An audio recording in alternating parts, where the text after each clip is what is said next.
1 বিঘা। আল্লাহ পাকের নবী বলেন কিয়ামতের ময়দানে 7 তবক জমিনকে ওই নাফরমানের গলায় ঝুলাইয়া দেওয়া হবে। ঘরে সে কামরা পাকে দাড়ি আজহারাম, ঘরে সে কামরা পাকে দাড়ি আজহারাম, মর্দে ইমানদারে বাসি ওয়াসসালাম। খাদ্য যদি হালাল না হয় তার ঈমান ঠিক থাকবে না, তার কোনো ইবাদত আল্লাহ পাকের দরবারে কবুল হবে না। 1 নম্বর হলো ইবাদত। জান্নাতের আশা যে করে তার জন্য 1 নম্বরে ইবাদত। 2 নম্বর হলো ওয়াবিল ওয়ালিদাইনি ইহসানা, মা বাবার সাথে ইহসান করতে হবে। ইহসান আরবি শব্দ। এখন ইহসানের অর্থ কি আগে বুঝেন, 3টা পরিভাষা বুঝতে হবে আমাদের।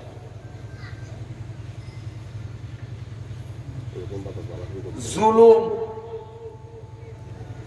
ইনসাফ, ইহসান। বলেন কয়টা শব্দ বললাম? জুলুম বলেন, ইনসাফ, ইহসান। আবার জুলুম, ইনসাফ, ইহসান। আরবি শব্দ 3টা। এখন আসেন বাংলা। মনে করেন এই জিনিসটা এই হুজুরের, হুজুর থেকে আমি জিনিসটা কিনলাম কয় টাকায়? 10 টাকায়। এই জিনিসটার দাম 2 জনে কবলি করিয়া ঠিক করছি 10 টাকা। উনিও রাজি, আমিও রাজি। উনি বিক্রি করলেন, আমি কিনলাম। এখন আমি আনলাম, আনার পরে টাকা যখন দেই আমি 8 টাকা দিলাম। হুজুর 2 টাকা দিন না। আসেনি এরকম লোক সমাজ? বহুত আছে, বহুত আছে, বহুত আছে। নামাজি মানুষ কপালে দাগ করিয়ে গেছে, আজি সব মানুষ। দেওয়ার সময় 2 টাকা কম দেয়, তোমরা 2 টাকা। এইটা হলো জুলুম। উনি যা পাবেন আমার থেকে তার থেকে কম দেওয়া, এটার নাম কি? জুলুম। তাহলে আমি ওনার উপরে কি করলাম? জুলুম করলাম। এখন আমি যত বড় বক্তা হই, যত বড় আলেম হই, যত বড় পীর হই, আমি যে জুলুম করলাম, আল্লাহর নবীর স্পষ্ট ঘোষণা, আল্লাহর জান্নাত আমার জন্য হারাম হয়ে গেল। সিতম্বর জরিফান মিসকি মকুন, সিতম্বর জরিফান মিসকি মকুন, কে জালেম বদো জখরাওয়াত বেসুকন, জুলুম বর কাছে আয় বেরাদার মকুন। আরে জুলুম বর কাছে আয় বেরাদার মকুন, কে জালেম বদো জখরাওয়াত বেসুকন। জালেমের ঠিকানা যে জাহান্নাম, এতে কোনো সন্দেহ নাই। ইনি আমার থেকে যা পাওনা আমি তার থেকে কম দেওয়া, এটার নাম হলো জুলুম। আর জুলুম যে করবে তার ঠিকানা হলো জাহান্নাম। জিনিসটার দাম কত ঠিক করলাম? 10 টাকা। এখন টাকা দেওয়ার সময় আমি 10 টাকাই ওনারে দিলাম, এটার নাম হলো ইনসাফ। পাইবে 10 টাকা, জিনিস আমি নিলাম, দিছিও 10 টাকা, এটার নাম কি? ইনসাফ। ইনসাফ অর্থ ন্যায় বিচার, যা পাবে তা দিলাম, কম না বেশিও না। তাইলে এটা সমান সমান, এটার মধ্যে কোনো সুফল নাই, কুফলও নাই, সুফলও নাই। এটা হলো ইনসাফ। আর একটা হলো ওনার থেকে তো 10 টাকার দাম নির্ধারণ করিয়া জিনিসটা আনলাম, টাকা দেওয়ার সময় আমি ওনাকে 12 টাকা দিলাম। এই 2 টাকা বেশি আসছে না হুজুর, বলে দেই নাই, আমি খুশি হয়ে আপনারে 12 টাকা দিলাম। এরকম লোক নাই সমাজে? এখান থেকে এই ব্রাহ্মণী যাব, কত দেওয়া লাগবে রে? রিক্সাওয়ালা কয়ে যে স্যার 50 টাকা দিলেই হবে। দেখ চালা, রিক্সা উঠলো, বুরহানুদ্দিন যাইয়েই দেখা যায় তারে 50 টাকার নোট একটার পাশাপাশি সবুজ রঙের 20 টাকার নোটও একটা দিয়ে দেয়। আছে না নাই? এই কিসিমের লোকও আছে। আবার ভাড়া 50 টাকার, কিন্তু বুরহানুদ্দিন যাওয়ার পরে হয়তো 20 টাকা দিয়েই আস্তে হাইটা যায়, কথা বলারও সুযোগ দেয় না। এই কিসিমের লোক নাই আপনার? তাহলে 50 টাকার ভাড়ার ক্ষেত্রে 20 টাকা দিয়ে সে হাইটা গেল, সে হলো জালিম, তার কাজটা হলো জুলুম, সে হলো দোজখী। আর 50 টাকা ভাড়া নির্ধারণ করিয়া 70 টাকা দিল, সে জুলুমও করলো না, ইনসাফও করলো না, সে যেটা করলো এটার নাম হলো ইহসান। এবারে ইহসান বুঝাইতে পারলাম? যা পাইবে তার থেকে বেশি দেওয়া, এটার নাম কি? ইহসান। সমান সমান দেওয়া, এটার নাম ইনসাফ। আর কম দেওয়া, এটার নাম জুলুম। এবার দেখেন আল্লাহ পাক ওয়াবিল ওয়ালিদাইনি যুলমা এই কথা বলেন নাই, ওয়াবিল ওয়ালিদাইনি ইনসাফা এই কথাও বলেন নাই। আল্লাহ বলেছেন ওয়াবিল ওয়ালিদাইনি ইহসানা। এ সন্তানরা, তোর মা তোর বাবা তোর থেকে যতটুকুন পাও না, এর থেকে যদি তুমি কম দাও তাহলে তুমি হবে জালিম। তোমার বাবা তোমার থেকে যেই পরিমাণ হকদার, যেই পরিমাণ পাওনা, তুমি সমানে সমান দিলে এটা হবে ইনসাফ। এটার কোনো সুফলও নাই, কুফলও নাই। কিন্তু তোমার বাবা তোমার থেকে যদ্দূর পাইবেন, তুমি যদি তার থেকে বেশি দাও, এর নাম হবে ইহসান। আর আমি আল্লাহর জান্নাত পাইতে চাইলে আমার ইবাদত লাগবে, মা বাবার সাথে ইহসান করা লাগবে। বাবাই চাইলো খালি একজোড়া জুতা, পুত্রে কয় রে খালি বে আটতে পারি না বাবা বেটা, আমার প্লাস্টিকের এক জোড়া জুতা আইনা দে, পঞ্চের এক জোড়া জুতা আইনা দে। ডরে বাপে ভালো জুতার কথা কয় না। তাহলে সন্তান, বাবা যখন তোমার কাছে পঞ্চ বা প্লাস্টিকের জুতা চাইছে, তুমি যদি জুতা তাকে না দাও এটা হবে জুলুম। আর প্লাস্টিক বা পঞ্চের জুতাই বুরহানুদ্দিন থেকে কিনিয়া আনলা, এটা হবে ইনসাফ। তোমার সুফলও নাই, কুফলও নাই, কিচ্ছু পাইলা না, লাভও নাই, ক্ষতিও নাই। কিন্তু তুমি বুরহানুদ্দিন গেলার চিন্তা করলা, বাবা যদি আমার জন্ম না দিতেন তাহলে আমি আল্লাহর জগৎ চৌকে দেখতে পারতাম না। যেই বাবার উসিলায় আমার জন্ম হলো, ওই বাবায় আমার কাছে প্লাস্টিকের জুতা চাইলো, আমি কেন প্লাস্টিকের জুতা দিব? আমি বাবার জন্য বেশি দামা সুন্দর কোয়ালিটির চামের জুতা কিনবো।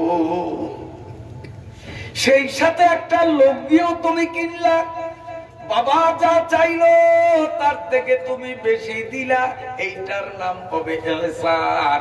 আল্লাহ তাই বলেন আল্লাহ তা'বুদু ইল্লা ইয়াহু ওয়া বিল ওয়ালিদাইনি ইহসানা। জান্নাতে যাইতে চাইলে মা বাবা তোমার থেকে যতদূর পাও না, তুমি তার থেকে বেশি পরিশোধ করতে হবে। কথা কি বুঝাইতে পারলাম? কথা বুঝাইতে পারলাম? আজকাল এগুলোর যথেষ্ট অভাব। মা বাবার সাথে ইহসান তো নাই, ইনসাফও নাই। বেশিরভাগ ফ্যামিলিতে মা বাবার উপরে চড়ে জুলুম। বলবেন কেমন? আমার দিকে তাকান, শোনো, যদি চা খাওয়াইতে হয় ওইতে শুরু করবো, ওই লাল কাপড়ের ওইতে খাওয়াইতে খাওয়াইতে বাকি থাকলে আমি মেনে না, এতে শুরু করবো না। পারলে খাওয়াও, এতে না পারলে বাদ। কেউ খাবে তো কেউ খাবে না, তা হবে না, তা হবে না। ঠিক আছে তো? এই দেখছেন তো, দেখছেন, সবাই দেখছেন যে আমি খাবো আপনারা খাইবেন না, তা হবে না। আর আমি কথা বলবো আপনারা কথা বলবেন না, তাও হবে না। ফাঁকে ফাঁকে আপনাদেরও কিছু কিছু বলা লাগবে। ঠিক আছে তো? ইনশাআল্লাহ আল্লাহ তাআলা আমাদের কবুল করেন। আচ্ছা, আমার কথায় আপনারা মনে হয় বিরক্ত হইতে শেষ করে দেবো।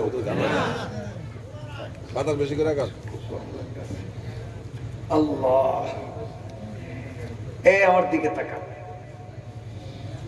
মা বলছে, বাবা আজ কতদিন আঙ্গুর খাইতে মন চায়, ডরে কই না, গরিব মানুষ। প্রাণদিন যা, যদি পারো বাবা 250 গ্রাম আঙ্গুর আনিস। কদ্দুর চাইলো মা?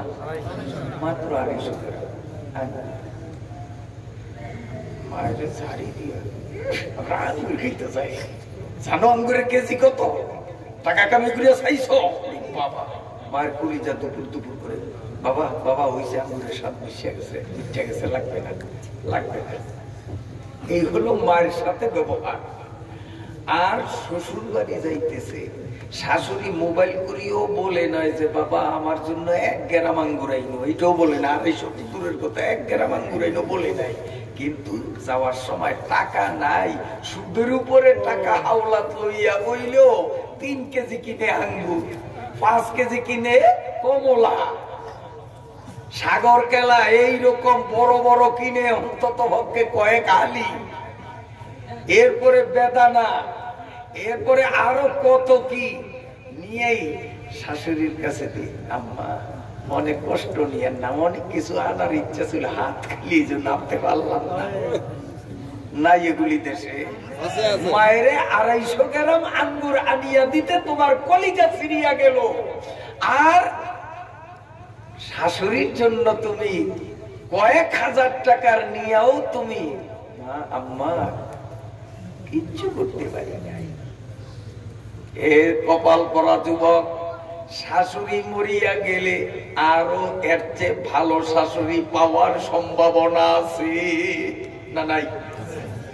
কিন্তু একবার যদি তোর জনম দুঃখিনী মা আড়াইয়া পালাও, কিয়ামত পর্যন্ত হায়াত পাইলেও মা পাওয়া যাবে না।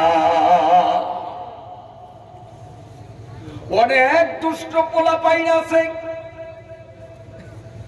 বউ হলো তার ফির, বউয়ের কান কথা শুনিয়া মায়ের সাথে খারাপ ব্যবহার করে, বউয়ের পরামর্শ নিয়া মায়ের সংসার থেকে আলাদা হইয়া বউ নিয়া ভাড়া বাড়িতে থাকে।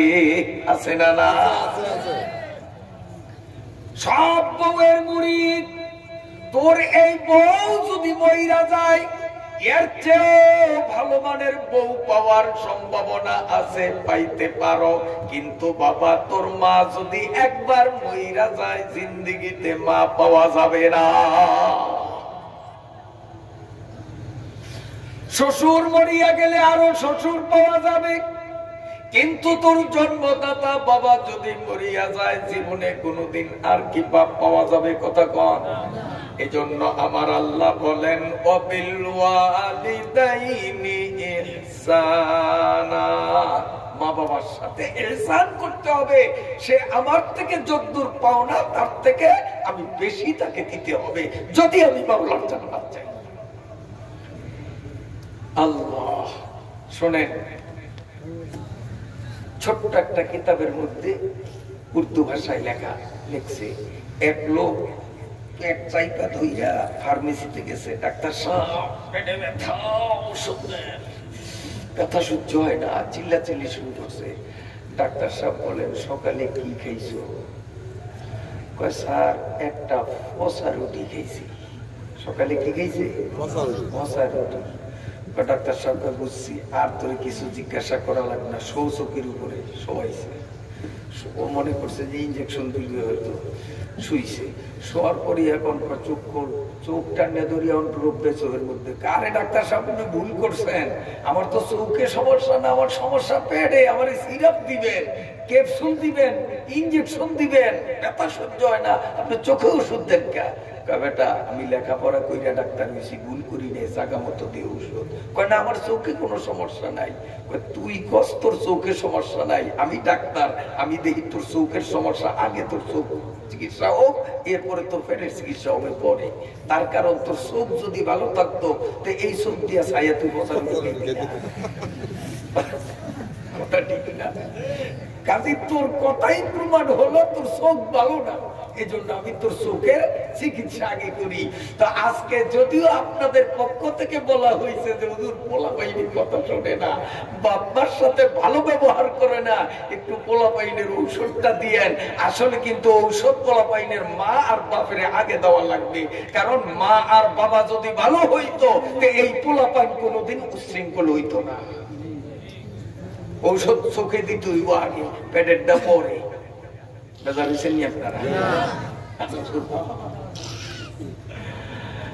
এই যে শীতের দিনে আপনাদের দেশে শীতল পিঠা খাইছেন নি আপনারা? খানা খানা আজকাল তো অনেক কমিয়া গেছে, কারণ এই নাই, এখন সব হইল ডিজিটাল। যাই তারপরেও গ্রামগঞ্জে কিছুটা আছে।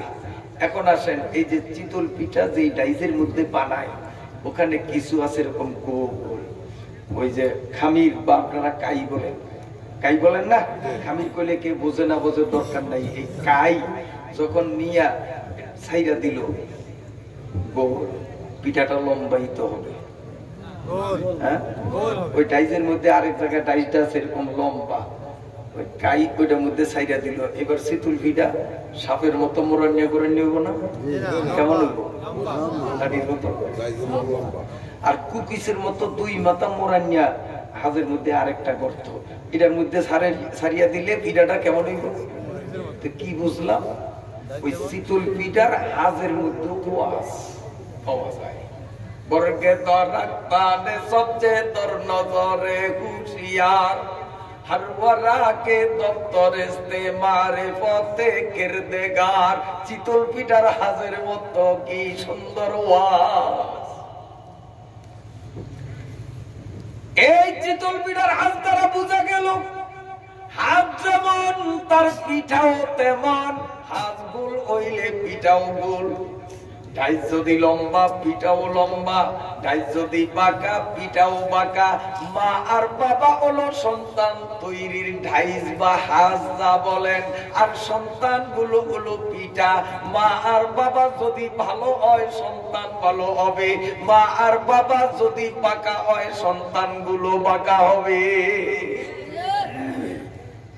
ওমরে ফারুক রাদিয়াল্লাহু তাআলা আনহুর কাছে এক বুড়িয়া নালিশ করল, নিজের ছেলের বিরুদ্ধে মামলা দায়ের করল। আমিরুল মুমিনিন জাহাপনা, আমার সন্তান আমার কথা শোনে না, আমার সন্তান আমার খিদমত করে না, আমার সন্তান আমার সাথে খারাপ আচরণ করে, আমি উচিত বিচার চাই।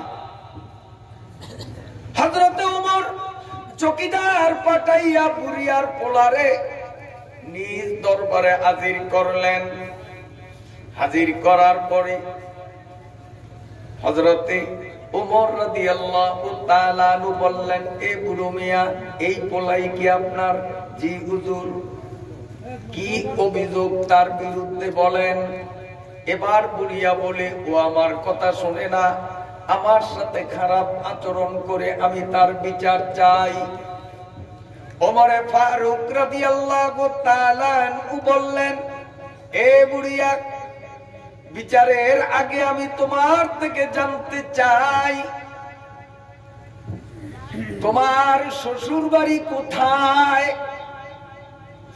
ওই বুড়িয়া জবাব দিল, আমার শ্বশুর বাড়ির কোনো পোস্ট অফিস নাই। তার কারণ ওর মা হলো একটা বান্দি। বর্তমানে হাটে বাজারে গরু ছাগল যেমন বেচা বিক্রি হয়, আগের আমলে হাটে বাজারে মানুষও বেচা বিক্রি হইতো। আমার নবী সাল্লাল্লাহু আলাইহি ওয়াসাল্লাম দুনিয়াতে নবী হওয়ার পরে ধীরে ধীরে মানুষ বেচার প্রথাটা উঠাইয়া দিছে। গরু ছাগলের মতো মানুষ বেচবে। ওই যেই মানুষগুলো হাটে বেচা কিনা হইতো, এদের কোনো ব্যক্তি স্বাধীনতা ছিল না, যেমন গরুর ব্যক্তি স্বাধীনতা নাই। ওরাইও গরু ছাগলের মতোই। তো পুরুষদেরকে বলতো গোলাম আর মহিলাদেরকে বলতো বান্দি। ওই বুড়িয়া কয়, আমি বান্দি বিয়ে করছি, কাজী শ্বশুর বাড়ির কোনো পাত্তা নাই। ওর মায়ের হাটে বেচা বিক্রি হইতো, একজনে কিনছে, ওখান থেকে আমি বিয়ে করে আনছি। ওমরে ফারুক রাদিয়াল্লাহু তাআলা আনহু জিজ্ঞাসা করলেন তোমার পোলার কি নাম রাখছো? তখন বুড়িয়া বলে ওর নাম রাখছে আমি হারব। হারব আরবি শব্দ, এর বাংলা অর্থ হলো সংগ্রাম, বিপ্লব। এই নাম আসেনি আমাদের সমাজে? নাই? সংগ্রাম বলাই আছে, বিপ্লব বলাই আছে। এর আরবি হইল হারব, বড় হার রা বা হারব। এর বাংলা অর্থ হলো সংগ্রাম, বিপ্লব। ওমর রাদিয়াল্লাহু তাআলা চোখ দুইটা অগ্নিশর্মা গরম হইতেছে, চেহারা টকবক করতেছে। জিজ্ঞাসা করে তোমার পোলা কোরআন শরীফের কয় পারা মুখস্থ করাইছো? আমি আলিফ বাতাও পড়াই নাই। ওমর রাদিয়াল্লাহু তাআলা আনহু চোখ লাল করিয়া লাঠি নিয়ে বললেন, এ পোলা আর তুমি বাবা পেশ খাইলো, এখানে বিচারটা করতে পারলাম না। যদি বাপ পোলার বিষয় না হতো তাহলে আগেই তোমার বিচার করতাম। পোলার পাছায় লাথি মারার আগে তোর মতো বেয়াক্কেল বাবারে সাইজ করা দরকার। তুই ভালো না, তার কারণে তোর ফসল ভালো না।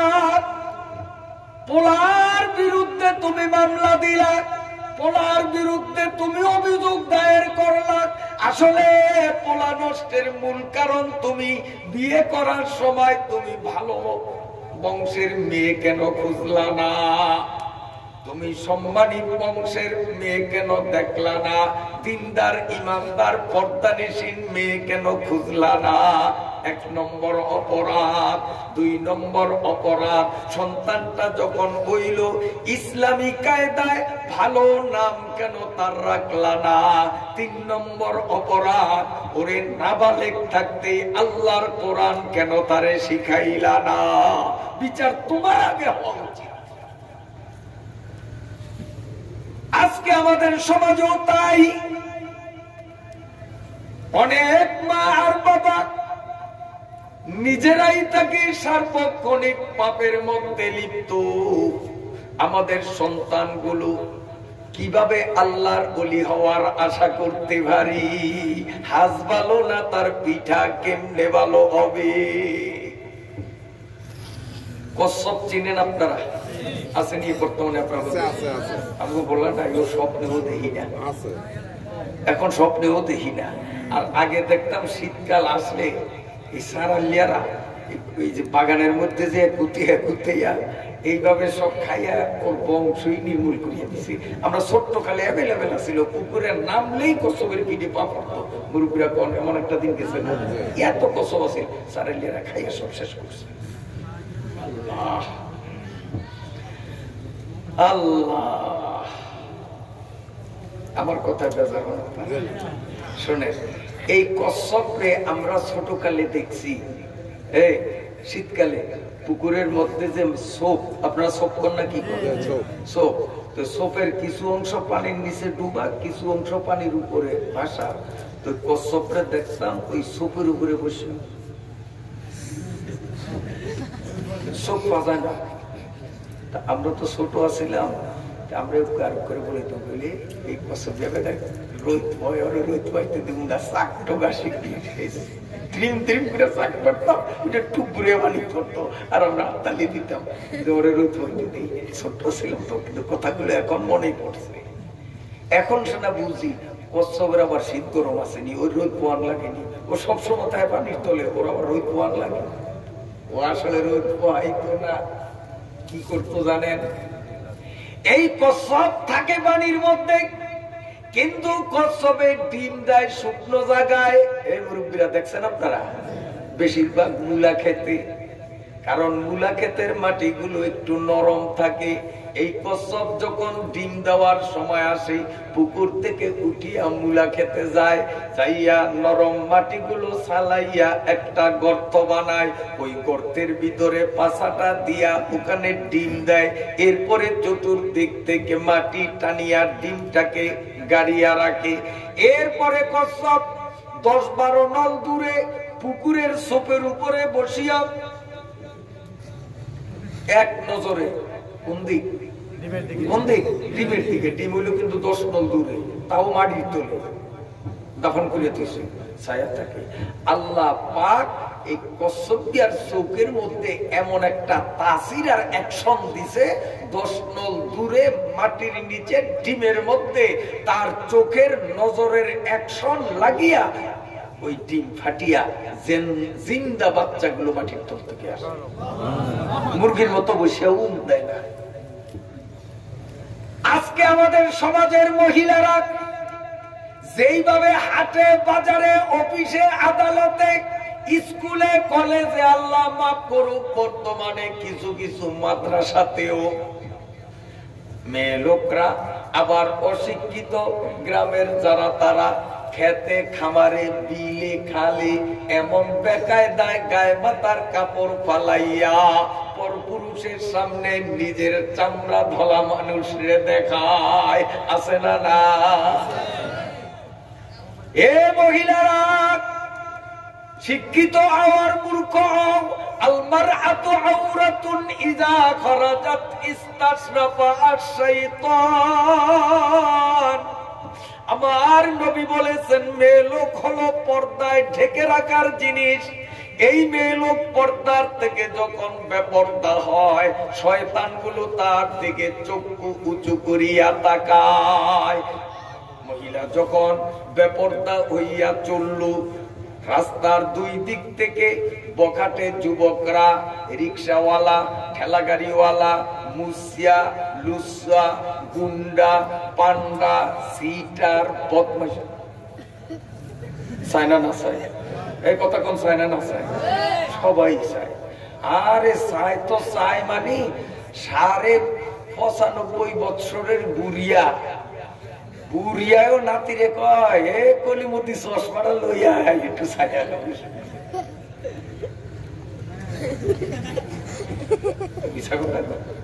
বুড়িয়া চশমা টুকে চায়। নাউজুবিল্লাহ কইেন না, কারণ আগামী বছর হজ হইব, ওই সময় নাউজুবিল্লাহ কইতে হইব। তাই যদি সব ঘুরিয়া যায় আগামী বছর কি কইবেন, এই জন্য নাউজুবিল্লাহ কেউ ভুলেও কইেন না। সব আগামী বছরের জন্য দোয়া। আল্লাহ আল্লাহ। এখন কচ্ছপের নজর যদি 10 নল দূরে মাটির নিচে লুকানো ডিমে লাগতে পারে, এ ব্রাহ্মণগঞ্জের ব্রাহ্মণউদ্দিনের পখিয়ার মুসলিম মহিলারা কান খুলিয়া শোনো, তুমিও যখন বেপরদায় পরপুরুষের সামনে চলাফেরা করো, আর তোমার দিকে ভালো মানুষ, খারাপ মানুষ, জুয়ান মানুষ, বুড়া মানুষ, লুচ্চা পান্ডায় নজর করলো, তাহলে এদের নজর তোমার পেটের বাচ্চার মধ্যে কেন লাগবে না? কাজী এই পোলা তোমার সাথে এহসান করবে, এটা আদৌ সম্ভব না। কারণ এই পোলায় কোন বাপের সাথে এহসান করবে? ওর বাপ তো 90,000। তোমার স্বামী শুধু ওর বাপ না। এ মুসলিম মহিলা বেপরদায় যে চলো, তুমি মনে করো আমি তো জেনা করি নাই, ব্যভিচার করি নাই, কারোর সাথে হাতাহাতি আমি করি নাই, আমি সতী সাধবী মেয়ে, আমার সন্তান কেন আমার সাথে খারাপ ব্যবহার করে? আমি বলবো না গো মা, তুমি বেপরদায় চলার কারণে ওই কচ্ছপের মতো যতজন মানুষ তোমার শরীরের ধলা চামড়ার দিকে তাকাইয়া তাকাইয়া কুখেয়াল কুকল্পনা করেছে, প্রত্যেকের চোখের নজরের অ্যাকশন তোমার গর্ভের সন্তানের মধ্যে লাগছে। এই সন্তান বড় হইয়া চিন্তা করে আমার বাপের তো সংখ্যার কোনো কুল কিনারা নাই, 90,000 বাপের মধ্যে 90,000 বাপের মধ্যে আমি কোন বাপের সাথে ভালো ব্যবহার করব? এই জন্য বলেছি পিডার ওয়াজের আগে হাজের ওয়াজ দরকার। আল্লাহ পাকের নবী বলেছেন তুনকাউল মারআতু লিআরবাইন লিহাসবিহা ওয়া লিজামালিহা ওয়া লিমালিহা ওয়ালিদিনিহা ফাসফার বিযাতিদ্দীন। সুবহানাল্লাহ সুবহানাল্লাহ। আল্লাহ পাকের নবী বলেন, আপনারা বেজার মনে হয় না? এই যে 2-3 জন ওটাউটি করলো লাগে যেমন মনে হইল, তাইলে ওয়াজ শেষ করিয়া দেখি হ্যাঁ এই ওয়াজটা আমি লই নেই আমারে লইছেন আমারে বলছেন যে হুজুর পোলা বাইনে বাপ্পার কথা শুনে না তা আমি তো ডাক্তার আমি এখন একটু শুয়ে ওষুধ দেওয়া ধরছি 3-4 জনের গায়ে লাগছে উঠিয়া যাই গিয়া যে ওঠে আমরা সবাই সিল মারবো যে এই দেহে কাটি নাইলে উঠলো কা ঠিক কিনা আচ্ছা আপনার কথা সাইকেল চালায়নি রিক্সা সাইকেল চলে মাঝে মধ্যে লিক হয় না আচ্ছা এখন ওই মিকারের দোকানে মিকার বেটায় ওরা জামা ইট দিয়া যখন এটারে ডোলে এই সময় যদি টিউবটা কয় হে মিকারিয়া তোর মধ্যে মায়া দয়া নাই এরকম খসে খসে আমার থাকবো না তোর গ্যারেজে আমি এই টিউব যদি গ্যারেজের তো যাই গিয়ে আমার বাড়ির দিকে এটা লিক সারা হইব বরং টিউবটা কত ভদ্র বুঝে কালারে যত চলে চলুক টিউবে যে বসে টিউবে সবর করে আল্লাহ আমি সবর করি যত ডলে ডলুক আমার চামড়া উড়ে আলায় তবু আমি মিকারের মজলিসের থেকে উঠিয়া যাবো না মিকারে আমারে যতই ডলন ডলে চামড়া উঠায় আমার ভালার জন্য আমার এই লিক সারা করানোর জন্য সবর করিয়া থাকে 5 মিনিট পরে দেখা যায় লিক সারা হয়ে গেছে হাওয়া দিলেই বন বন বন বন করিয়া সাইকেল দৌড়ায় তা আমি তো এখন একজন মিকার কোরআন আর হাদিসের জামা দিয়ে একটু বসা শুরু করছি 2-3 জন টিউ উঠিয়া গেছে লিক সারাই জীবন হইব না কথা বুঝাইতে পারলাম কথা বলবো না শেষ করে বলতে হলে আপনারা ইনশাআল্লাহ একটু সামনে আসেন যারা উইটা গেছে ইনশাআল্লাহ যাবে না আসবে আল্লাহ চাহে তো ইনশাআল্লাহ একটু জিকিরের তালে তালে সামনের দিকে আসেন লা ইলাহা ইল্লাল্লাহ লা ইলাহা ইল্লাল্লাহ সামনে সামনে লা ইলাহা ইল্লাল্লাহ লা ইলাহা ইল্লাল্লাহ লা ইলাহা ইল্লাল্লাহ লা ইলাহা ইল্লাল্লাহ এই যে মাঝখানে একটা গ্যাপ হয়ে গেছে তাড়াতাড়ি বেশি লম্বা বয়ান হবে না ইনশাআল্লাহ তবে গুরুত্বপূর্ণ বয়ান কারণ এই মাহফিলটা আপনারা করেছেন অনেক পয়সা খরচ হয়েছে অনেক কষ্ট আপনাদের করতে হয়েছে অনেকেই কাম কাজ হাট বাজার সব থুইয়া মাহফিলে আসিয়া বসছেন এখানে কানসুক করাইয়া কিছু কিচ্ছা বলিয়া হাসাইলাম আর কান্দাইলাম খোদার কসম তাফসীরুল কোরআনের হক আদায় হবে না এই জন্য আমাদের চরিত্রের উন্নতি হয় আমাদের রুহের খোরাক হয় আমাদের বদ আমলগুলি শুধরাইয়া সুআমল আর নেক আমল করার একটা পথ পদ্ধতি নিয়ে এই মাহফিল থেকে বাড়ি যাইতে পারি এই জাতীয় কিছু আমি কথা বলার চেষ্টা করব ইনশাআল্লাহ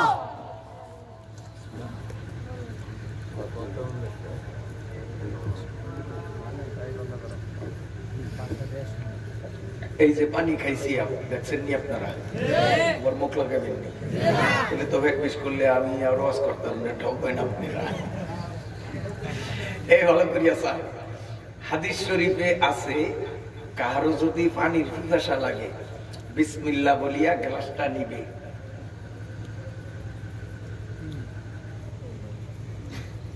কয়বার 3 বার একবারে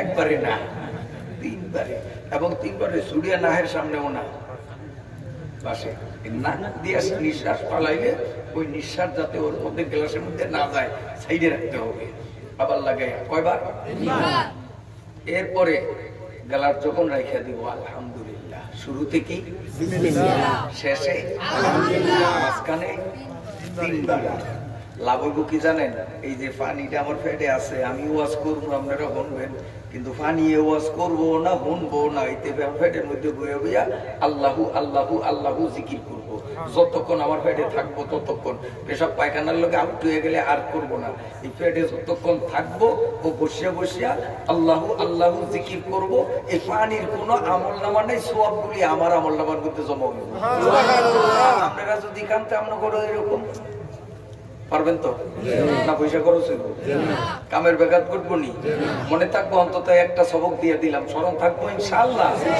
যতক্ষণ থাকবো ও জিকির করবো সোয়াব অঙ্গ আমল নামে জমা হইতে থাকবো দেখছেন ইসলাম কত সুন্দর আল্লাহ পাকের নবী বলেন তুনকাবুল মারআতু লিআরবাইন লিহাসবিহা ওয়া লিমালিহা লিহাসবিহা ওয়ালে জামালেহা ওয়ালে মালেহা বলে দীনিহা ফাসফার বিযাতিদ্দীন। আল্লাহ পাকের নবী বলেন যুবকদের প্রবণতা হইল 4 প্রকার, রুচি 4 প্রকার। কিছু কিছু যুবকদের রুচি হলো তুনকাহুল মারআতু লিআরবাইন লিহাসবিহা, বংশবালা। দাদাই যখন নাতির জন্য বউ চাইতে যায়, দাদারে কিন্তু কানে কানে কয়ে দেয়, দাদা জাতের মাইয়া কালাও বালা, নদীর পানি গোলাও বালা, হোসেন এসে যদি কিছু গড়ে আইয়েন তা আমি না, কিন্তু আপনার কাঁদত জাত বংশ ভালো হইতে হইব, চামড়াটাও কইলে হইব না। আসেনি এবারকার কিছু কালা হয় হোক, বংশ ভালো হইতে হইব, এ আছে একদল। আর আরেক দলে কয় কয় যে ইয়া দেখতে ডকটা ইয়া খাইতে বোঝা না, কাজী বংশ দিয়া কি বানি করা খামু, চামড়া দলা হইতে হইব, বিউটিফুল হইতে হইব, বাড়ি দেখলেই যেন সবাই কয় না বই আছে। আসেনি এরকম ডয়ের পাগল, একদল আছে ডয়ের পাগল, একদল বংশের পাগল, একদল কিসের আর বংশের, আরেক দল ডকের ডকের ডকের পাগল, আরেক দল হইল মালের। কয় বংশ বালা না খারাপ দরকার নাই, চামড়া দোলা না কালা, দাঁত পোষা না বোসা হেয়ার দরকার নাই। আমারে যদি বলা জিয়া মার্কেটে একটা দোকান লইয়া দেয়, কালা বুধ বিয়ে করতো আমার আপত্তি নাই। যদি আমারে দহিনের বিলে 3 কানি জমিন আমার নামে লিখিয়া দেয়, তো কালা ভূত বিয়া করতো আমার আপত্তি নাই। মালের পাগল আসেনি? বর্তমানে এইটাই বেশি, বর্তমানে এইটাই বেশি। সব মালের কুত্তা, যৌতুকের পাগল। সরকারি আইনেও যৌতুক নিষিদ্ধ, শরীয়তের আইনেও নিষিদ্ধ, এরপরেও যৌতুকের সরাসরি এত যে আজকের সমাজ এতটাই পরাক্রান্ত, মাওলানা সাহেব হইয়া একেবারে আলেমের সার্টিফিকেট লইয়া যখন সেও বিয়ে করতে যায়, তখনও যৌতুকের জন্য হা করিয়া থাকে। তার কারণ সমাজের বদ হাওয়ায় আজকে আমাদের তরুণ আলেমরাও নিজেদেরকে ঠিক রাখতে পারে না। সমাজ এতটা আমাদের নোংরামিতে চলে গেছে। ভালো করিয়া শোনেন, মাই করো মাসআব সুজো আতে শামদার কাবাজান, মাই করো মাসআব সুজো আতে শামদার কাবাজান, সাগনে বুদখানা বাসো মর্দমা জারি মগুন। এই কোন ফাফির ফাফ করতে মন চাইছে, কয় খা তুই মদ খা, পেট ভরিয়া মদ খাইছে, খাওয়ার পরে কয় না আমি আরো ফাফ করবো, হয় না, কথা আরো ফাফ করবি, মাসহাব বসুস আল্লাহর কোরআন শরীফ আগুন লাগাইয়া ফুরিয়া ফালা, পেট ভরিয়া মদ খা, আল্লাহর কোরআন পুরিয়া ফালা। এটি ছোট গুনাহ না বড় গুনাহ? বড় গুনাহ না? মায়ে করো মাসহাব বসুস আতে শামদার কাবাজান, পেট ভরিয়া মদ খাইলো, কোরআন শরীফে আগুন দিল, এরপরেও তার আরো পাপ করার ইচ্ছা রইয়া গেল। শেষ পর্যন্ত সৌদি আরব যাইয়া কাবাগরে পেট্রোল মারিয়া আগুন ধরাইয়া দিল। মদ খাইলো, কোরআন শরীফ জ্বালাইলো, কাবাগর পেট্রোল মারিয়া পোড়াইয়া দিল। এরপরেও তার পাপের স্বাদ মিটল না। হিন্দুদের মন্দিরে যাইয়া হরে কৃষ্ণ হরে রাম শুরু করলো, গোলে বর্গে তুলসী বা আম ধর্মে আম, আরে গোরে বর্গে তুলসী বা আম ধর্মে আম, হরি বলব গুয়ান্দ সেজদা গুনা, আগার রাম লক্ষণ খোদায়ে তুবুদ, জনাসরা আম চেরা দুস্তেরা বুনরে বুঝ। প্রাসঙ্গিক একটা বলে বলে হিন্দুরা বলছে, হিন্দুরা করে কি তুলসী গাছের নিচে যাইয়া গোলে বর্গে তুলসী বা আম ধর্মে আম, হরি বল বগুয়ান অসেজদা গুনাম। তুলসী গাছের তলে হরি বল কইয়া সেজদা দেন না হিন্দুরা। এরপরে হিন্দু বইয়ের মধ্যে আছে কি রাম লক্ষণ অবদেবতা, ওই রাম লক্ষণ দুনো জানে ওরা কি মানে দেবতা মানে আল্লাহ মানে আগার রাম লক্ষণ খোদা এ তুকুত। আমরা মুসলমানরা বলি এ সারাল রাম আর লক্ষণ যদি তোর খোদা হয় আল্লাহ হয় তো তবু কিতাবেই তো আছে রাবণ বাদশা রামের বউরে চুরি করিয়া নিয়ে গেছে, আল্লাহর বউরে পাবলিকে কেমনে নেয়? অগবর মধ্যে আছে অগ খোদার বউ রাবণ বাদশায় চোর করিয়া লেগে গেছে। আগার রাম লক্ষণ খুদায় তবু জনাসরা হাম চেরা দুজতে রাবণ রে বুঝ রাবণ বাদশায় খোদার বউ চুরি করিয়া কেমনে বলাইল? তাইলে বুঝা গেল তোরাও 2 নম্বর, তোকে খোদাও 2 নম্বর। ঠিক না ভাই? ঠিক। আমরা মুসলমানরাও ঠিক, আমাদের খোদাও ঠিক, ঠিক না? সবাই কোন আলহামদুলিল্লাহ। পেট ভরিয়া মদ খাইলো, কোরআন শরীফ আগুন দিয়া পোড়াইলো, কাবাঘর আগুন দিয়া পোড়াইলো, তুলসী গাছের নিচে গিয়া হরিবল হরিবল করিল।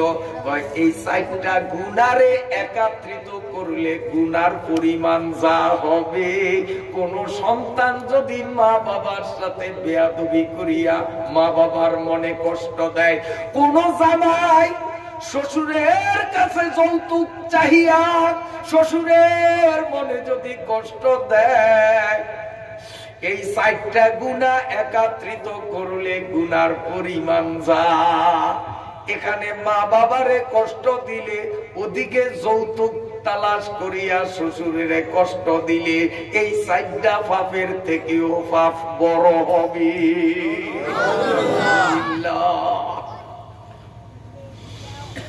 আমার নবী বলেন, কেউ হলো বংশের পাগল, কেউ সুন্দরের পাগল, কেউ মালের পাগল, আর কেউ হলো দিনদারির পাগল, তবে সংখ্যায় কম। নবী বলেন 5 বার বিজাতির দিন, বিয়ে করার আগেই মহিলা যারে বিয়ে করবা দিনদার কিনা, পর্দা পুশিদা মতো চলে কিনা, কোরআন তিলাওয়াত জানে কিনা, নামাজ ঠিক মতো পড়ে কিনা, হায়েজ নেফাসের মাসলা জানার জন্য বেহেশতি জিওয়ার তার ঘরে আছে কিনা, এগুলোর খবর নিয়ে তারপরে বিয়ার সিদ্ধান্ত নিও।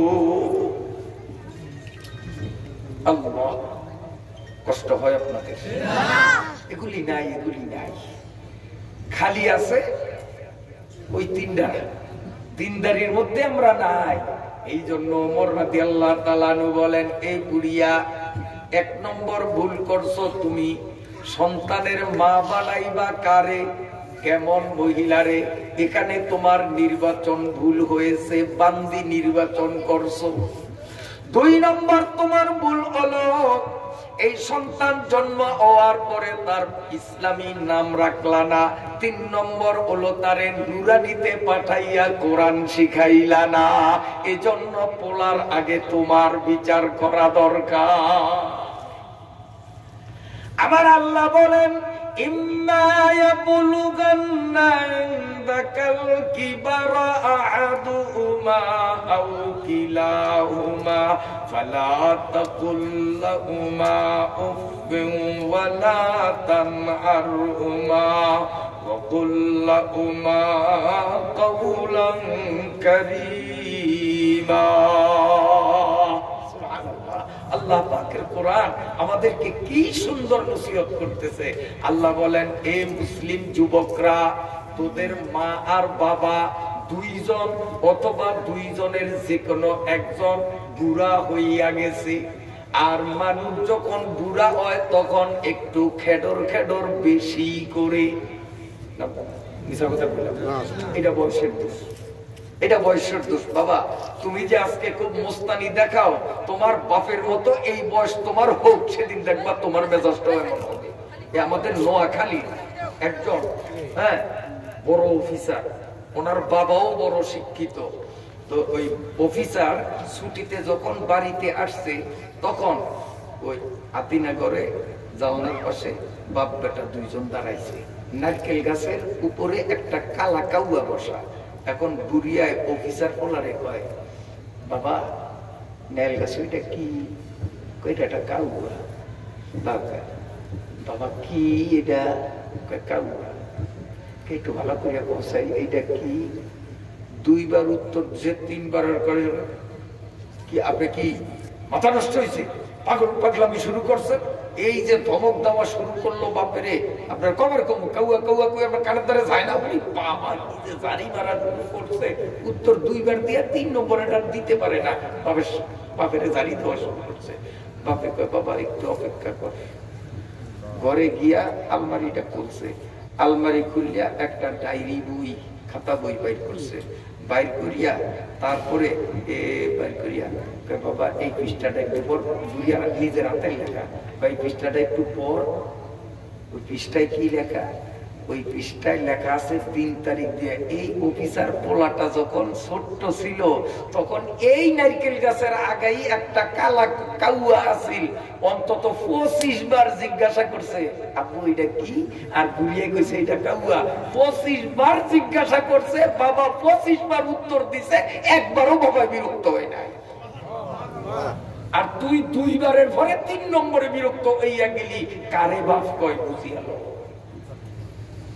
কোন বাপের সাথে নাফরমানি করো? ইম্মা ইয়াবলুগান্না ইনদাকাল কিবারা আহাদুহুমা আও কিলাহুমা ফালা তাকুল লাহুমা উফফিন ওয়ালা তানহারহুমা ওয়া কুল লাহুমা কাওলান কারীমা।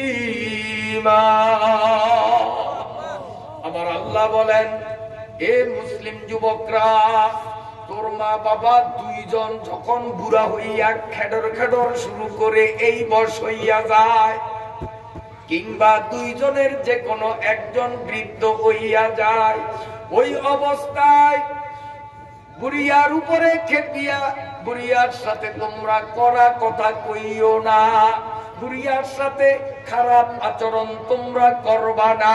ওয়ালা তানহারহুমা, বুড়িয়ারে ঝাড়ি মারিয়া ধমক দিয়াও কথা বলবা না। ওয়াকুল লাহুমা কাওলান কারীমা, মিষ্টি ভাষায় ভদ্রজন উচিত শব্দে বাবার সাথে কথা বলবা, জীবনেও বাবারে কোনোদিন ঝাড়ি মারবা না। তার কারণ আল্লাহর আসমানের নিচে জমিনের উপরে সন্তানের সামনে তার মা বাবার চেয়ে বড় পীর বড় বুজুর্গ কেহ নাই। এ পকিয়ার যুবকরা, চরমনার পিসা তোর জন্য যদি দোয়া করে, কাকরাইলের মুরব্বীরা তোর জন্য দোয়া করে, কাবাগর মদিনা শরীফ মসজিদের ইমাম সাহেব দোয়া করে, কবুল হইতেও পারে নাও হইতে পারে, গ্যারান্টি নাই।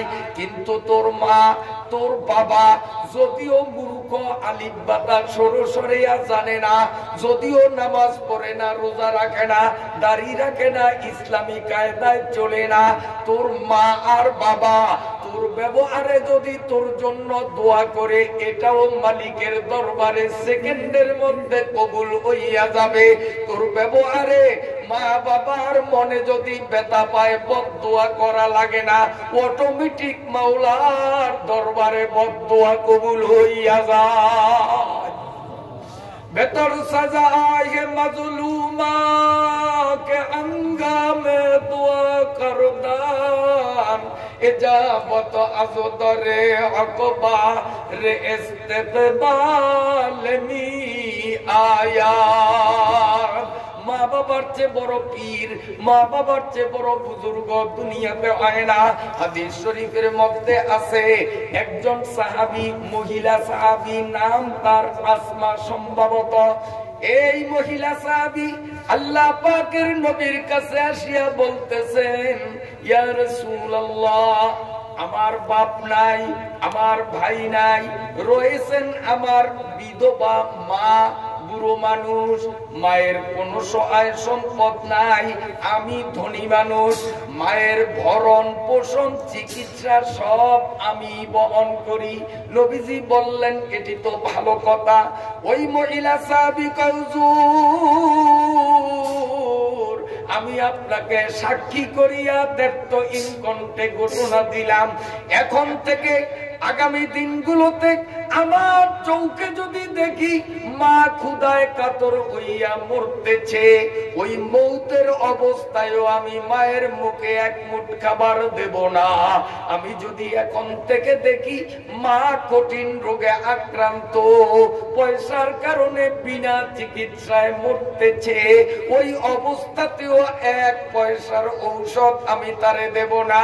আমার চোখের সামনে যদি দেখি আমার মা বস্ত্রহীনতার কারণে উলঙ্গ থাকছে, এই অবস্থাতেও আমি আমার মাকে নতুন কাপড় তো দূরের কথা, পুরাতন কাপড় দিয়েও মায়ের লজ্জাস্থান ডাকবো না। এক কথা, এখন থেকে মায়ের পিছনে আমি এক পয়সাও খরচ করব না। আল্লাহ পাকের নবী বললেন, ও আমার মহিলা সাহাবী, মায়ের বিরুদ্ধে তুমি এতটা কঠোর, তার কারণ কি? মহিলা সাহাবী বলেন, হুজুর, আমি একজন মুসলমান, আর এই কুটনি বুড়ি আমার মা হলো কাট্টা কাফের, আল্লাহকে গালি দেয়, রসুলকে গালি দেয়, কোরআনকে গালি দেয়, ইসলামের কথা শুনলেই সে পাগল হইয়া যায়। আমি এই বুড়ি কুটনি বুড়ি বেঈমান রে বহু বুঝানি বুঝাইছি, কাজ হয় নাই, আমার বুঝে হয়ে গেছে এই কপাল পোড়া কাফেরের কপালে হিদায়েত নাই, অতএব আমি একজন মুসলমান, এই কাফেরের কেন সাহায্য দেব? আল্লাহ পাকের নবী বললেন, ও আমার মহিলা সাহাবী, তোমার মা কাফের আমি মানলাম, তোমার মা আল্লাহ, রসুল, কোরআন, ইসলাম রে গালি দেয় এটাও মানলাম, তবে আমার প্রশ্ন সঠিক উত্তর দাও, 10 মাস 10 দিন তোমারে এই কুটনি বুড়ি পেটে বোঝা বইছে কিনা? সে কি তোমার মা কিনা? এবার সাহাবী বলেন, হুজুর, সে তো আমার মা, এতে কোনো সন্দেহ নাই। সাথে সাথে আল্লাহ পাকের নবী কোরআনের আয়াত তিলাওয়াত শুরু করে দিলেন, ওয়া কাযা রাব্বুকা আল্লা তা'বুদু ইল্লা ইয়্যাহু ওয়া বিল ওয়ালিদাইনি ইহসানা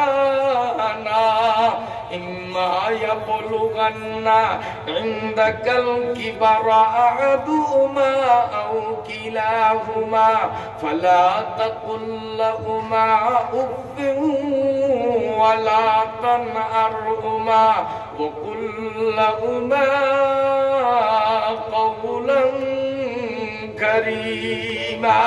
আল্লাহ পাকের নবী বলেন, ও আমার মহিলা সাহাবী, সে যে তোমার মা, এটা ঠিক কিনা? হ্যাঁ হুজুর, ইনি আমার মা। আল্লাহর নবী বলেন, তাহলে তুমি সন্তান, সে তোমার মা। যদি তুমি জান্নাতে যাইতে চাও, মায়ের সাথে ইহসান তোমার করাই লাগবে। সে কাফের না বেঈমান সেটা দেখার বিষয় তোমার না, যেহেতু সে মা আর তুমি তার সন্তান, যদিও কাফের হোক না কেন, তোমার ব্যবহারে তার মনে কষ্ট পাইলে আল্লাহর দরবারে অটোমেটিক বদদুয়া লাগিয়া যাবে। তার সাজায়ে মাজলুমা কে আঙ্গামে দোয়া করদান ইজাবত আজদরে আখবার ইস্তেকবাল মি আয়াত। মা আর বাবার দোয়া কোনোদিন বিফলে যায় না, বৃথা যায় না। বিশ্বাস হয়নি? এই বিশ্বাস হয়নি যুবকরা, ভালো করিয়া শুনেন। আল্লাহ পাকের নবী পয়গম্বর খোদা সাল্লাল্লাহু আলাইহি ওয়াসাল্লাম একদিন মদিনার মসজিদে ওয়াজ করতেছিলেন। আপনাদের মতো সাহাবীরা বসিয়া বয়ান শুনতেছেন। আল্লাহ পাকের নবী বলেন, আমার সাহাবীরা রে, আমি তোমাদেরকে অতীত কালের একটা নসিহতের ঘটনা শোনাবো। সাহাবীরা বললেন, হুজুর শুনান। আল্লাহ পাকের নবী বলেন, অতীত যুগে এই বনি ইসরাইল গোষ্ঠীর মধ্যে জুরাইজ নামে একজন বিশ্ববিখ্যাত পীর ছিল, ওলি ছিল, বুজুর্গ ছিল। কি নাম? জুরাইজ। জুরাইজ কি নাম? জুরাইজ। বাংলায় লিখলে জয় রসুকার, রয়াকার, রসাই জ, জুরাইজ। এই জুরাইজ মস্ত বড় বুজুর্গ। আল্লাহ পাকের নবী শুনাইতেছেন, একদিন জুরাইজ তার ইবাদত খানার জানালা কপাট দরজা বন্ধ করিয়া নামাজে দাঁড়াইয়া গেল। নফল নামাজ পড়তেছিল। মা বন্ধ দরজার এপার থেকে দরজা খটখট করিয়া আওয়াজ দেয়, আর বাবা জুরাইজ ডাকতেছে। জুরাইজ মনে মনে চিন্তা করে, আমি তো নামাজের মধ্যে, মা আমারে ডাকুক এখন নয়, নামাজ শেষ করিয়া তারপরে আমি মায়ের কথা শুনবো। এ যুবকরা মাসালা শিক্ষা করিয়া রাখ, যদি নামাজের মধ্যে তুমি থাকো আর তোমার বাবা অথবা তোমার মা যদি তোমারে ডাকে, তুমি যে নামাজে আছো সেটা সে জানে না। তোমারে যদি আব্দুল করিম আব্দুর রহিম বলিয়া মা আর বাবা ডাকে, তোমার নামাজটা যদি 5 ওয়াক্ত ফরজ নামাজের কোন নামাজ হয়, ছোট্ট ছোট্ট সূরা দিয়া খুব তাড়াতাড়ি যতটা সম্ভব শর্ট করিয়া নামাজ সালাম ফিরাইয়া মা বাবার কাছে যাইবা। আর যদি তোমার নামাজ নফল সুন্নত হইয়া থাকে, মা আর বাবা বলান দিলে 1 সেকেন্ডও তুমি আর নামাজ রাখতে পারবা না।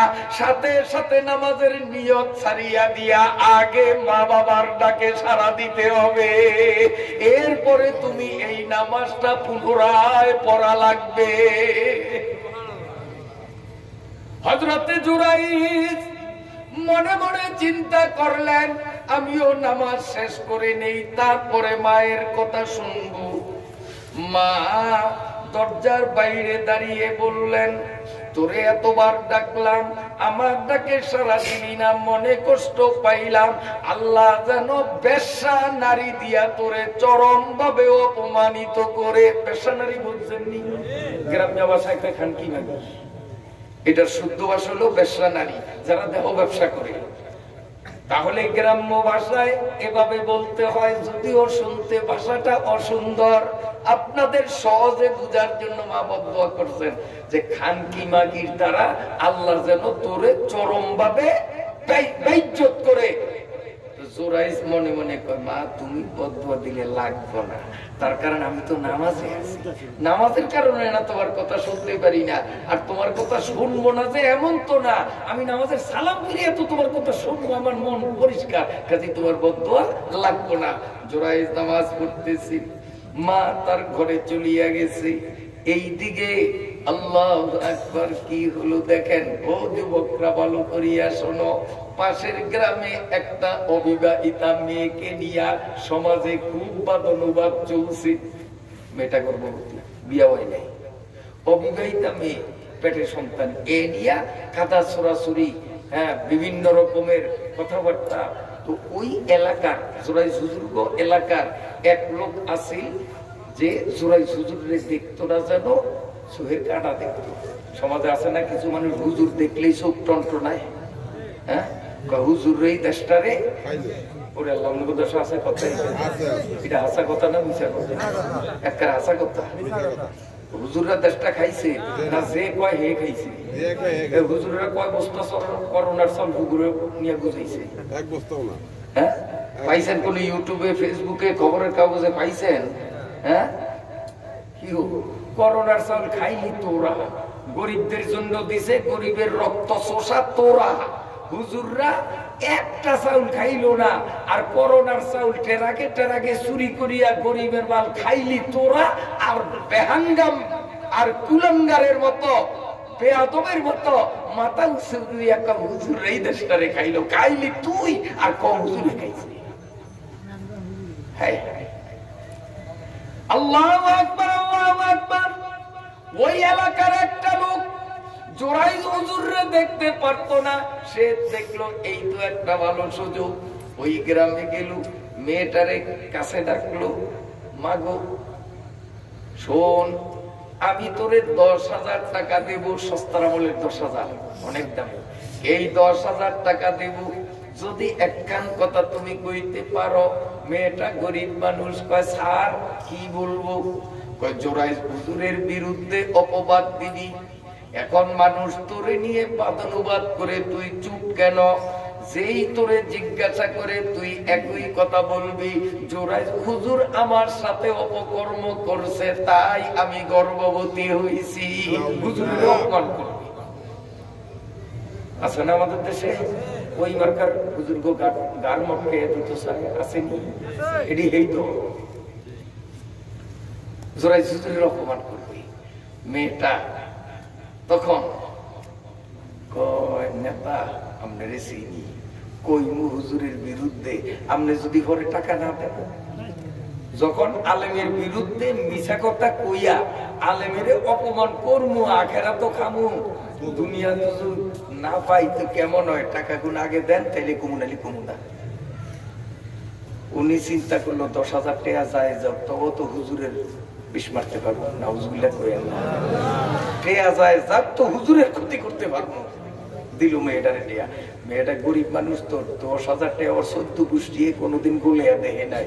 ওর টাকা পাই এখন তো দুনিয়ায় নাই। দূর শালার হুজুরের ইজ্জত থাক নাইলে যাও, আমি তো হয়েছে টিয়া কোন হুজুরের বিরুদ্ধে। একবারে নেতাই নিয়ে গেছে জোরাইজ হুজুরের বিরুদ্ধে দিছে নালিশ। শুনিয়া সবাই সিসি করতেছে, কিরে পিসাব মানুষ, বুজুর্গ মানুষ, আমরা পানি ভরা আনি, আর উনার মধ্যে এত গলত, এত গলত, সব মানুষ খেপছে। হাকিমেও যে কি খাবা খেপছে, পুলিশ রে কয় দৌড়ে যা, চোরাই কোন জায়গায় আছে কোনো কথা নাই, দৌড়িয়েই উন্দুর শেষা শেষবি, শেষে আমার কাছে আনবি, পরে আমি একদম ফাঁসির কাছে ঝুলিয়ে শেষ করিয়া দেব। পুলিশ জনগণ দৌড়ে আইছে। আইয়া এখন যত জোরাইজ হুজুর বলাই, জোরাইজ হুজুরের এখন আমার শেষে নেই, এক টাকা তো শেষে নেই। হেতে নামাজ মায় বলাইছে জব দেন, পুলিশে বলাইলে বুঝি জব দেখো, হেইতে তো নামাজ চালে এই যাইতে আছে। পুলিশে চিন্তা করলো শালায় তো আকাম ঘটাই এখন ঘরের মধ্যে বলাইছে, হ্যাঁ না ওরে ধরতে হবে, দূর ভাঙ্গিয়া হইল, লাস্টে দরজা ভাঙ্গিয়া বেগুন ঘরের মধ্যে ঢুকিয়া দেয় যে হুজুরে নামাজ পড়ে। ওমনি পিছর তনে মাজা বেসায় লাগতি।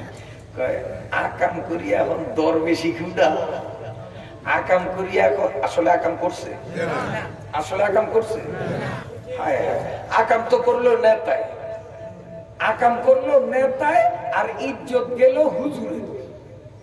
কথা খুব খেয়াল করিয়ে। এখন হুজুর তো নামাজের মধ্যে পিছন তনি পিডা, ওরে আল্লাহ, পিছনের দিকে ফিরছে সাথে সাথেই সবকে ধরিয়া গামছা দিয়া বাঁধছে, মানে ওনারা কোনো কথাই কইতে দেয় না। এই লুচ্চারার কথা শুনলো কি?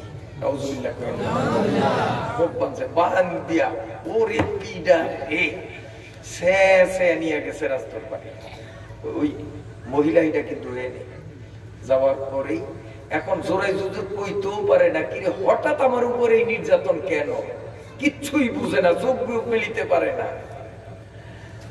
যখন হাকিমের কাছে নিছে, নেওয়ার পরে হাকিম, হে মহিলা তোমার কি অভিযোগ আছে বলো, আসামির সামনেই বলো। মহিলা কয় স্যার আমি গেছিলাম পানি ভরা আনতাম হুজুরের কাছে, হুজুরে এই সুযোগে সদ্ব্যবহার করছে, আমার একেবারে হাত ধরিয়া টানিয়া লইয়া গেছে ঘরের পিছের একটা ডালিম গাছ আছে, ওই ডালিম গাছ তলে হুজুর জোর করিয়া আমার সাথে সে খারাপ কাম করছে।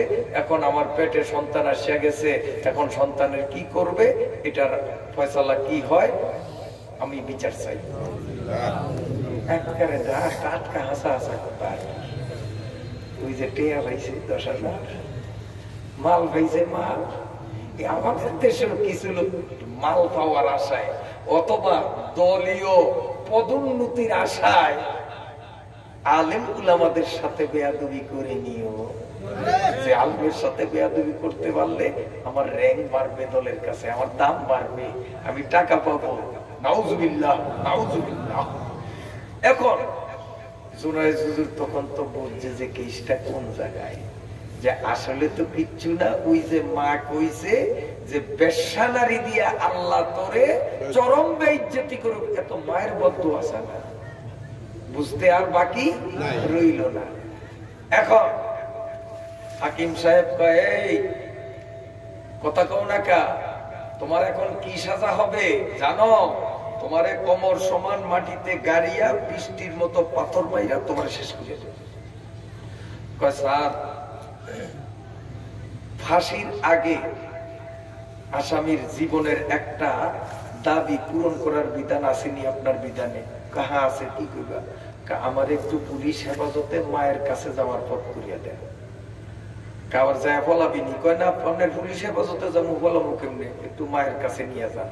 তো পুলিশের চেঁচাইয়া আনছে বাড়িতে, যাইয়াই মায়ের জোরাইজের অবস্থা দেখিয়া পরনে কাপড় নাই, সারা শরীর ফাটা, রক্ত পড়তেছে, চেহারা অন্যরকম।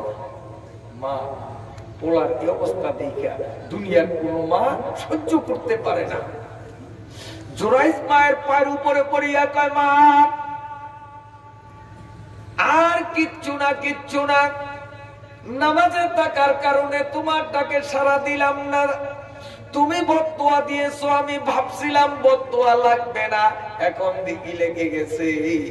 মাগো, তোমার পোলা জোরাইজ তো জীবনে কোনো পর নারীর দিকে চোখ উঠাইয়া তাকায় নাই, জিনা তো করবে দূরের কথা, আজকে বেশ্যা নারী আমার বিরুদ্ধে জিনার অভিযোগ আনলো, এটার মূল কারণ তোমার বদদোয়ার ফসল। এ মা, তুমি বদদোয়া করেছো, মালিকের কাছে বদদোয়া কবুল হয়ে গেছে, আমি অপরাধী পোলা তোমার পথ প্রান্তে লুটিয়ে পড়লাম। মাগো, তুমি আমারে বদদোয়া কইরো না, আমারে দোয়া করো। মা, তুমি যদি আমারে মাফ করিয়া দোয়া করো, আল্লাহ তোমার বদদোয়া যেমন কবুল করছে, তোমার নেক দোয়াও কবুল করবে। চোখের পানি সারিয়া জোরাইজরে জড়াইয়া ধরিয়া বলল, মা বাবা, আল্লাহর কাছে যে বদদোয়া এমনি কবুল হয়ে যাবে বুঝি নাই, নইলে বদদোয়া দিতাম না। আমি তোরে অন্তর থেকে মাফ করিয়া দিলাম, আমি মালিকের কাছে দোয়া করি আল্লাহ যেন তোর হারানো ইজ্জত আবার ফিরাইয়া দেয়। সুবহানাল্লাহ। জোরাইজ এবার খিলখিল করিয়া আসতেছে, দারোগারে কয়, তাড়াতাড়ি আমারে হাকিমের কাছে নিয়ে যা।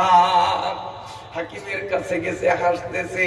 হাকিম মনে করতেছে ওরে এখন ফাঁসি দিব, হয়তো মাথা খারাপ হইয়া গেছে, নইলে এই টাইমে আসার কোনো কথা না। এরে পাগলা, তুমি আসো কেন?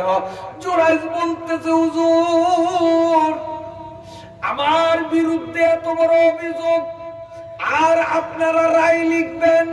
আমার জিজ্ঞাসা বিষয় হলো, এই মহিলাকে বলেন তার অভিযোগের বিরুদ্ধে কমপক্ষে 2 জন সাক্ষী আছে কিনা বলতে, বিনা সাক্ষীতে আপনারা রায় কেমনে দিবে?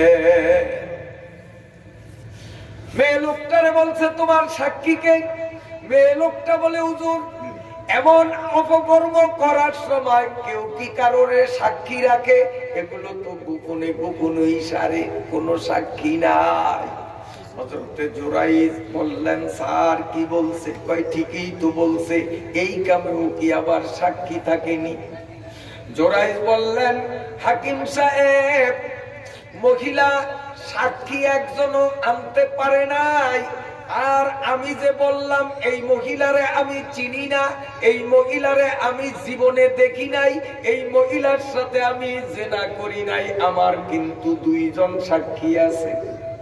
হাকিম বললেন, তোমার সাক্ষী কে কে বলো তো দেখি। তখন হযরত জোরাইজ বলতেছেন, হুজুর আমার 1 নম্বর সাক্ষী মহিলার পেটে যেই বাচ্চা আছে ওই বাচ্চা।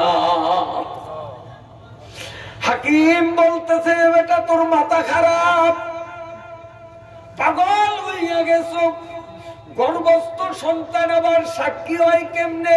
হযরতে জোরাইজ বলতেছেন, আমি আগে মায়ের বদদোয়া কামাইছিলাম, যার কারণে আমার বিরুদ্ধে এত বড় অভিযোগ, এত নির্যাতন। এই মাত্র আমি মায়ের দোয়া নিয়ে আসলাম, আমার আল্লাহর কাছে মায়ের বদদোয়াও কবুল যেমন হয়েছে, আমার আল্লাহর কাছে মায়ের দোয়াও কবুল না হইয়া পারবে না। আমার মায়ের দোয়া দোয়া যদি কবুল হইয়াই থাকে, মহিলার পেটের সন্তানরে আমি সাক্ষী মানলাম, অবশ্যই আল্লাহর কুদরতে সাক্ষী দিবে। আর হযরতে জুরাইজ মহিলার পেটের দিকে ইশারা করিয়া কয়, এ মহিলার পেটে ছেলে বা মেয়ে কি আছো জানি না, তোমার মা আমার বিরুদ্ধে ঘুষ খাইয়া মিথ্যা অভিযোগ দায়ের করেছে, কোন সাক্ষী দেখাইতে পারে নাই, আমি কিন্তু মায়ের দোয়া নিয়ে আসলাম, মায়ের দোয়া যদি আল্লাহর কাছে কবুল হইয়া থাকে আমি তোমারে 1 নম্বর সাক্ষী মানলাম, তুমি কি একটু সাক্ষী দিয়া মায়ের দোয়া যে আল্লাহর কাছে কবুল হয় মানুষরে দেখাইবানি। এতটুকুন বলার সাথে সাথে ওই মহিলার পেটের ভিতরে থাকা অবস্থায় ভিতর থেকে সন্তান সাক্ষী দেওয়া আরম্ভ করলো।